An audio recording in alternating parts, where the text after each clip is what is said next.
పూర్వం రామానుజుల వారి కాలంలో ఆ విగ్రహం శివుడని, అమ్మవారని, కుమారస్వామి అని, బుద్ధుడని అనేక వాదనలు వచ్చాయి. అయితే రామానుజుల వారు మన పురాణాలను ఆధారంగా తీసుకొని అది విష్ణుమూర్తి అని నిరూపించారు. అలాగే భవిష్యత్తులో ఇలాంటి అనుమానాలు ఎవరికి రాకుండా ఆ విగ్రహానికి 3 కట్టుదిట్టాలు చేశారు. మొదటిదేంటంటే స్వామివారి ముఖం పైన పెద్ద నామం పెట్టాలి. అభిషేక సమయంలో తప్పితే దాన్ని ఎప్పుడూ సడలించకూడదు. రెండవది ఏంటంటే సాధారణంగా స్వామివారి స్వయంభుకి శంకు చక్రాలు లేవు. అందుకే స్వామివారి భుజాల మీద ఆభరణాల క్రింద వాటిని ఉంచాలి.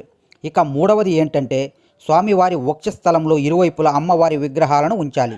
ఈ 3 నియమాలను రామానుజుల వారు పెట్టారు. ఇకపోతే గురువారం రాత్రి స్వామివారి సన్నిధిలో పూలంగి సేవ అని జరుగుతుంది. అప్పుడు స్వామివారి నామాన్ని సడలింపు చేసి చిన్నగా చేస్తారు. అందువల్ల శుక్రవారం నాడు మనకు దర్శనం దొరికితే స్వామివారి నేత్ర దర్శనం చేసుకోవచ్చు. ఈ 3 నియమాలను మీరు గమనించి ఉంటే ఓం నమో